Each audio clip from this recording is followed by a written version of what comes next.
WCNC TV, Charlotte. This is Charlotte Today with your host, Colleen Odegaard. We're all about the people, places, and events that shape the Queen City. We'll show you how to make your life easier, save you money, and you'll meet interesting and surprising people who have something to say. This is Charlotte Today.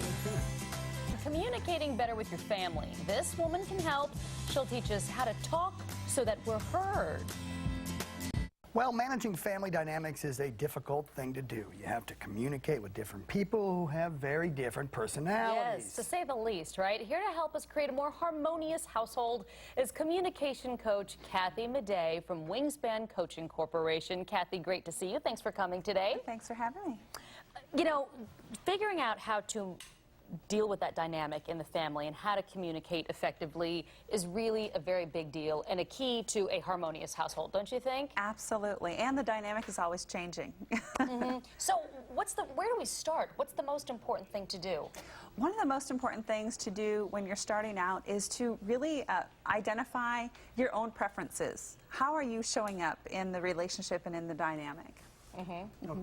I know how I show up because I have my mother, my mother-in-law, my wife, and I'm the only adult male in the house. I have a little girl too. I don't ask any questions. I just listen. That's what my job is. But now, what do you mean by that? I mean, knowing how you speak with your language, you're trying to figure out how they speak. I mean, how they're thinking. Exactly, because we all have different languages of love, different languages of trust, respect, and support. And so when we identify what our preferred language is, then we can, from a responsible place, teach people how we like to be shown respect, how we like to be shown trust. And then also, from a responsible place, learning how our family members, what their preferences are, too.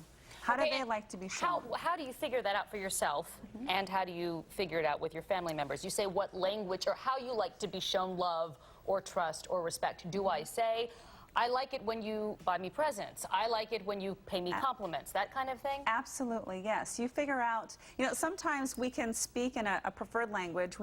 We might do a lot of things around the house, So for my significant other, he might walk around and do a lot of things around the house when really my preferred language is just to sit down and talk. And so he's working, showing me he loves me. I don't really feel it or recognize it for him, and then he's frustrated because I'm not even acknowledging the fact that he's showing me all this love. It's like that book, Love Languages. Absolutely. That's what that reminds me of. But then how do you do that with your children? Your children, depending on what age they are, it may not be so easy for them to explain. I mean, they don't even know. I don't even think they have the awareness of how they hear things or how they want to be spoken to. Does that make sense? Yes. Okay. And step number one is to just slow down and pay attention. Because when we slow down and pay attention to our children, we find out what their languages are. So we know that our youngest, Madison, she's a very quality time. She wants to do something with another person. Whereas Brittany, she likes her own space sometimes. She likes to be shown love by sometimes just leaving her to herself.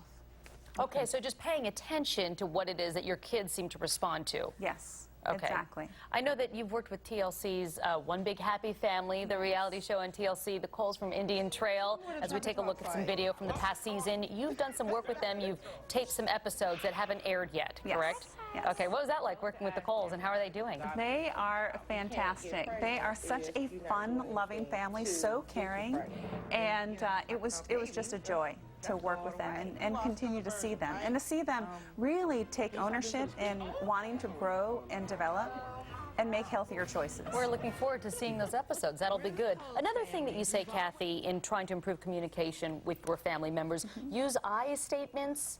Yes. Okay. When we are walking around and then we're blaming and say, you don't do this, or you never do this, or that causes a disconnect. It doesn't help us to move forward and create what we want. And so when we own up instead of blaming or shaming, then we're able to more clearly identify what's going on for us and what are we doing to help create the dynamic.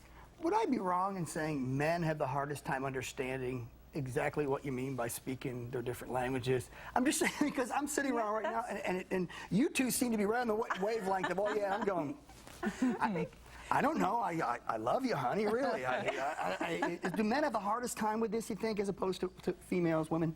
Yeah, I think they do. Yeah, I would agree with that. And it's bringing it down to just practical terms. You know, if you're slowing down and paying attention, you know, what does your wife really respond to?